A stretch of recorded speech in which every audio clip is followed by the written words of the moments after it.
Buenas noches, yo soy la doctora Sara Gloria Aguilar Navarro, soy especialista en geriatría y en medicina interna, investigadora del Instituto Nacional de Ciencias Médicas y Nutrición Salvador Subirán, adscrita al Servicio de Geriatría.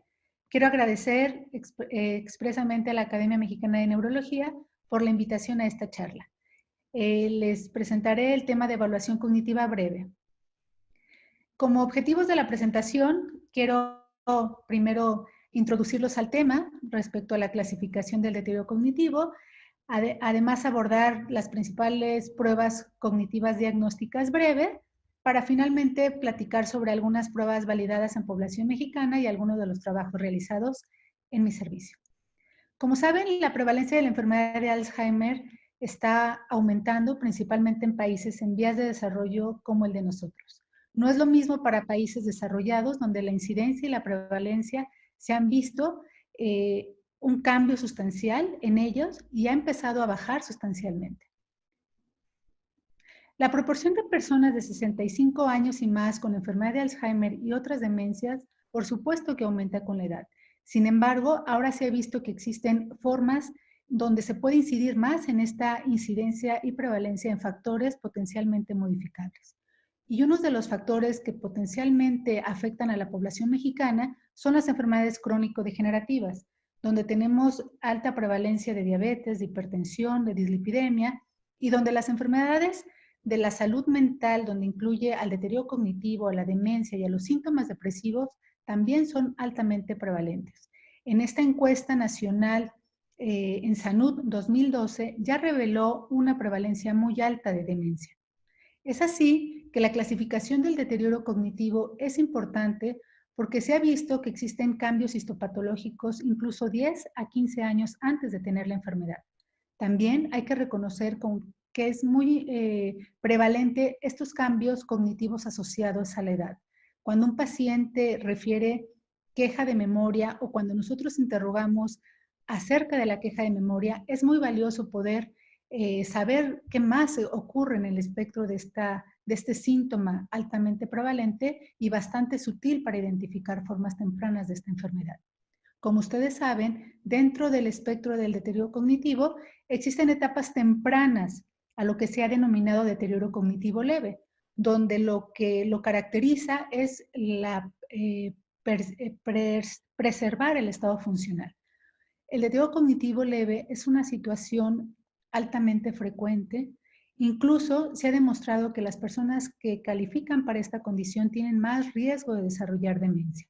Por lo tanto, un diagnóstico temprano permite a la persona, a la familia, recibir educación, información, incluso planificar las siguientes etapas de la vida con la posibilidad de participar en proyectos de investigación, conocer más acerca de esta enfermedad para finalmente poder incidir en ella. Por otro lado, también sabemos que cuando ya existe la demencia, no es suficiente el diagnóstico clínico sin la capacidad de poder establecer en aquel paciente un pronóstico. Saber si es una demencia leve, moderada o severa, siempre va a ayudar a planear una estrategia terapéutica. También hay casos donde la demencia es severa y donde las metas terapéuticas pueden cambiar radicalmente. ¿Qué factores han contribuido a la demora o la falta en el diagnóstico de la demencia?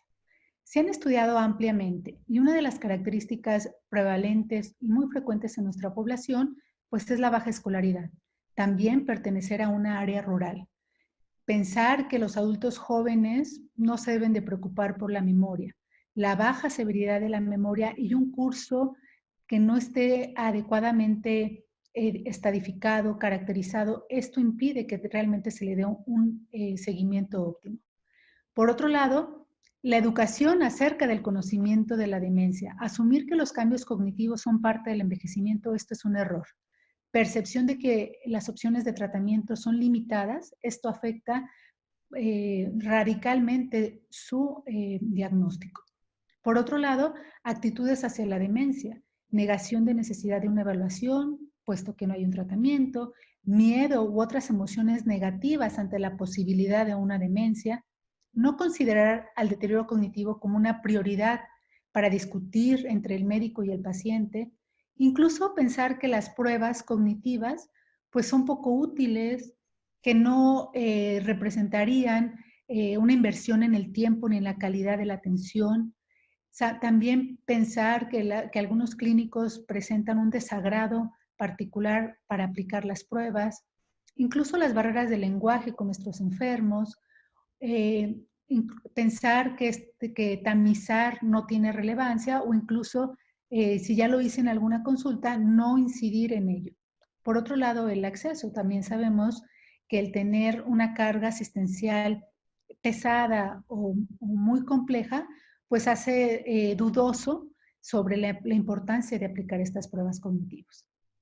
Por otro lado, también es importante señalar que aunque se ha tratado de demostrar la utilidad de un screening o de un tamizaje o de un cribado en los adultos mayores sobre la cognición, todavía la evidencia lo cuestiona.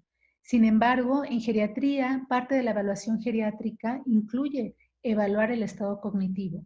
Y hay estas especialidades como la geriatría está familiarizada con muchas estrategias de herramientas de tamizaje para poder orientar o más que nada descartar que este paciente requiere de una evaluación más amplia o por otros especialistas.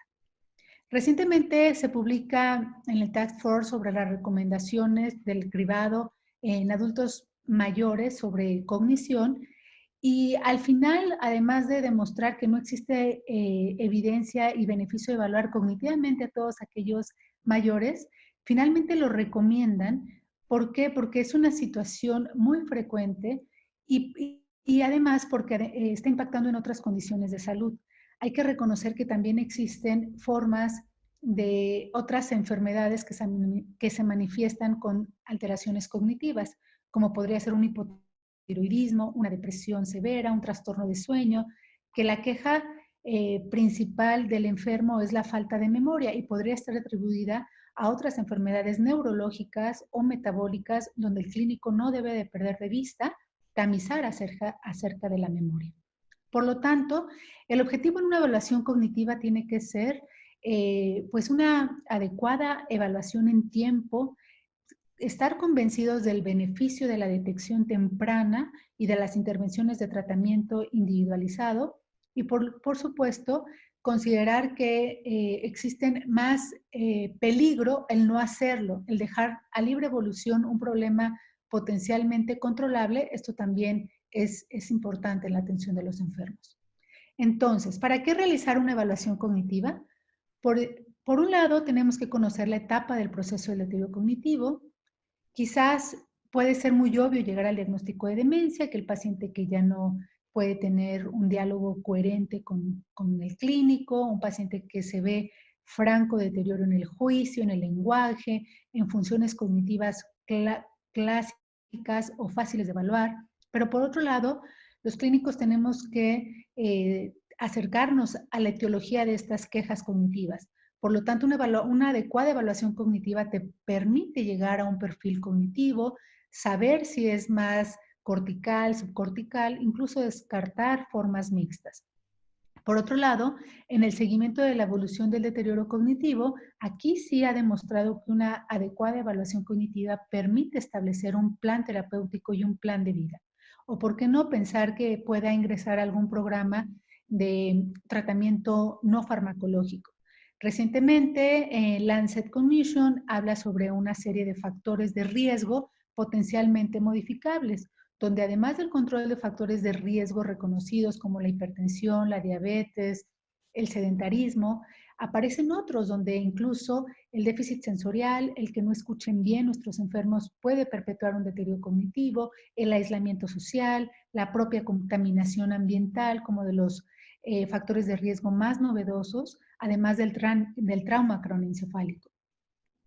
Como ven, los requerimientos para una adecuada evaluación cognitiva breve, pues esto es un reto para los sistemas de salud, para unidades donde no existen clínicas de memoria organizadas o que permitan tener un equipo multidisciplinario en la atención. Sin embargo, también hay que reconocer que hay pruebas fáciles donde el médico las puede aplicar, una psicóloga, una neuropsicóloga, pero donde el factor tiempo jugará particular relevancia para saber cuál es el método que a nosotros como clínicos nos puede ayudar. En el consultorio podemos invertir de 5 a 10 minutos, en centros especializados podemos invertir hasta 2 horas o en otras situaciones hasta sesiones para llegar a un diagnóstico. Pero no hay que perder de vista la utilidad de una evaluación. Esto quiere decir la necesidad de establecer la etapa del trastorno cognitivo, la posible etiología y, por supuesto, estadificar el daño de este deterioro cognitivo.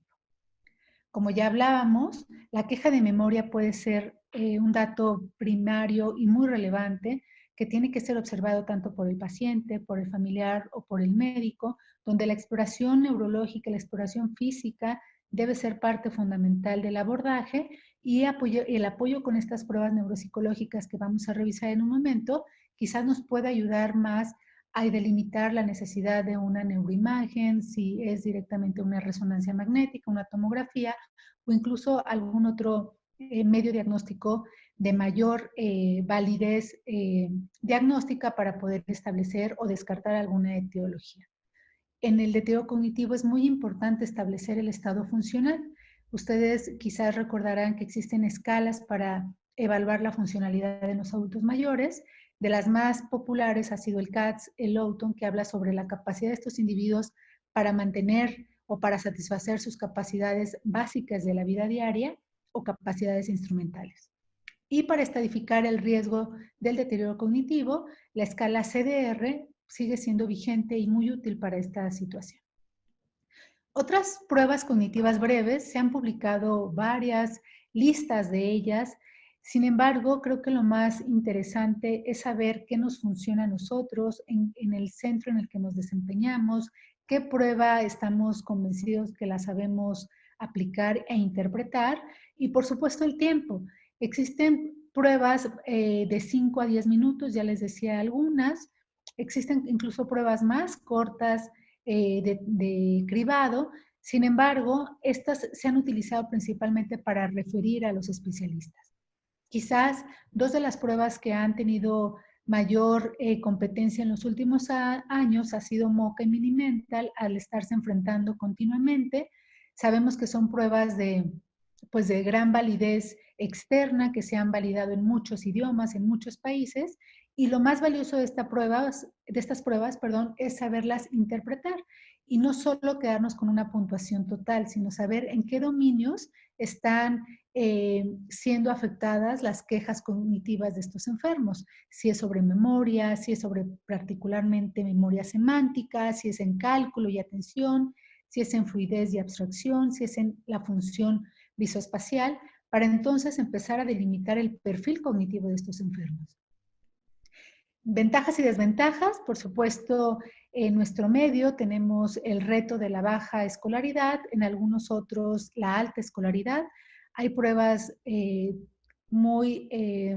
sufren del efecto de techo, como es el Mini-Mental, donde personas con alta escolaridad pueden calificar perfecto esta prueba y a lo mejor no discrimina adecuadamente. Por otro lado, tenemos pruebas como el Mini-COG, que les comentaba que pueden ser tan breves y que han sido validadas, o el CAMCOG, que puede ser más amplia y sin embargo te ayuda a evaluar varios dominios, pero sí requiere de un entrenamiento y de una interpretación mucho más compleja. Existen pruebas que incluso han demostrado ser mucho más valiosas, donde se le pregunta al paciente y al informante, y de estas pues existen algunas, por ejemplo, de 2 a 3 minutos, como el General Practitioner Assessment of Cognition, que estas han sido validadas principalmente en países anglosajones. El Mini-Mental, cuando se compara con el MoCA, quizás una de las particularidades de estos instrumentos que ya han tomado gran popularidad, pues es la capacidad para discriminar los diferentes estadios de la demencia. Quizás cuando hablamos de deterioro cognitivo leve, decimos hay que jubilar al Mini-Mental. ¿Por qué? Porque el MoCA ha demostrado tener mayor sensibilidad y especificidad para las formas tempranas, para las formas leves del deterioro cognitivo. Y les voy a mostrar algunas de las características de cada una de ellas. Particularmente decidí presentarles estas partiendo de que son las pruebas más accesibles, las que muchos de los especialistas conocemos, manejamos desde el pregrado. En el posgrado, dependiendo de la orientación, podemos irlas desglosando o apoyándonos de otros métodos diagnósticos para entenderlas y particularmente desglosar su utilidad. Recordarles brevemente, el punto de corte del mini-mental sigue siendo de 24 a 30 y se considera normal. Incluso ayuda a estadificar la severidad de la demencia, considerando que formas severas con un mini-mental menor a 10, y también sabemos que formas leves de 18 a 23 puntos y de una demencia moderada hasta 17 puntos. Los reactivos más sensibles para identificar enfermedad de Alzheimer son alteración en la orientación en tiempo, atención y cálculo, memoria en fase de recuerdo y el dibujo de pentágonos. Ya platicábamos un poco de las limitaciones donde su baja sensibilidad o sus falsos negativos, principalmente en aquellos con escolaridad mayor a 12 años, o sus falsos positivos en escolaridades bajas, menores a 4 años. El MOCA, ustedes saben que esta prueba, el Montreal Cognitive Assessment, que fue creada por Narrerin ya hace unos años y que ha tomado gran popularidad por su importante sensibilidad y especificidad, principalmente para el deterioro cognitivo leve. Aquí les presento algunos puntos de corte. Nosotros validamos esta prueba ya en población mexicana, encontrando que los puntos de corte eran muy similares a lo que publica Canadá. Sin embargo, con algunas particularidades. Esta prueba es altamente compleja para pacientes con baja escolaridad. Ustedes saben que a esta prueba, cuando el paciente tiene menos de 12 años de escolaridad, se le suma un punto. En esta validación que nosotros logramos, encontramos que nuestros pacientes tenían un promedio de escolaridad de 10.7 años, lo que no representa a la población adulta mayor en México. Y esa quizá fue una de las principales debilidades del proceso de validación. Sin embargo, la sensibilidad y la especificidad para deterioro cognitivo por debajo o con el punto de corte de 26 puntos fue buena. También lo fue para deterioro cognitivo mayor o demencia, con una sensibilidad del 98 y una especificidad del 93% cuando se comparó con el mini-mental. Por otro lado, existen otras pruebas también breves. Una de las más populares, seguramente que han escuchado, es el dibujo de reloj.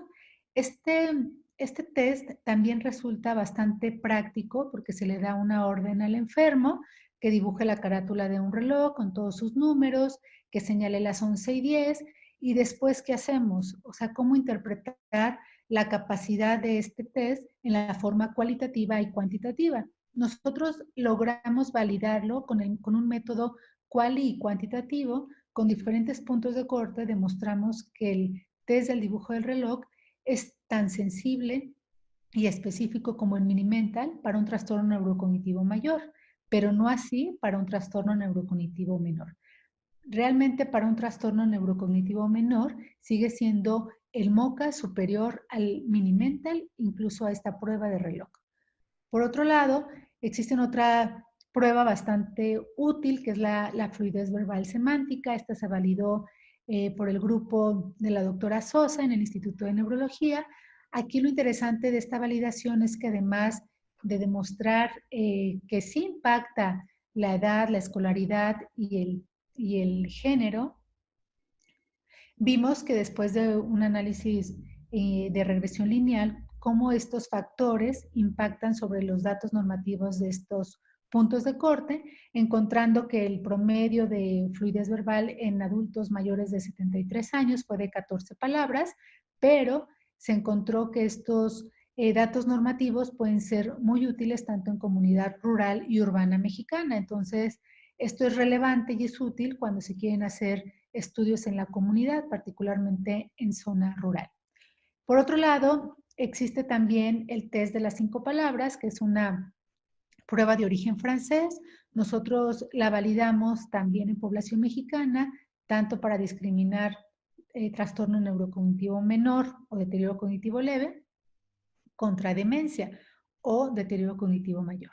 Cuando se enfrenta al mini-mental, esta prueba de 5 palabras es muy similar al mini-mental. Esta prueba se hace en 5 minutos y la ventaja es que te ayuda a discriminar la posibilidad de un perfil cortical versus un perfil subcortical. Es así que hasta este momento podremos decir que los elementos en la evaluación cognitiva integral pues van más allá que solo la evaluación cognitiva. Debemos recordar que en toda evaluación clínica el estado funcional y el estado de conducta o los trastornos de conducta que se asocian a la demencia no se pueden perder de vista. Por eso, quizás de la evaluación cognitiva breve que yo les puedo concluir en esta breve revisión, pues es tomar en cuenta todas estas particularidades de los instrumentos, tomar en cuenta cuáles han sido validadas en nuestros medios, con población real mexicana, con retos de altas y bajas escolaridades, y por otro lado, conocer las sensibilidades y especificidad y los valores predictivos siempre ayudará a tomar mejores decisiones clínicas. También es muy importante, dentro de la evaluación cognitiva integral, considerar instrumentos que nos acerquen a la calidad de vida. Existen algunos ya validados en población mexicana. Por supuesto, descartar otros factores que impactan sobre la calidad de vida de los pacientes con deterioro cognitivo, como es la sobrecarga del cuidador, y en la cual también existen instrumentos validados, como es la escala de Sarit, que evalúa el colapso en los pacientes, así como el NPI, que son escalas que han sido validadas para descartar problemas de conducta. Con esta última diapositiva quiero concluir diciendo que no existe una prueba cognitiva única ni ideal para llegar a un diagnóstico, que es importante considerar en nuestro medio de trabajo, nuestro centro de estudio, incluso pensar que las pruebas cortas son instrumentos valiosos, pero que nos orientan a ir más allá en la evaluación cognitiva y que esto dependerá pues de la dificultad para interpretar estas pruebas, pero también considerar los dominios que están particularmente afectándose en estos enfermos para descartar la necesidad de una evaluación mucho más extensa. No perder de vista la evaluación funcional, porque esto finalmente impacta sobre la severidad de la demencia en estos enfermos y qué tanto tenemos que incidir sobre su tratamiento. Muchas gracias por su atención.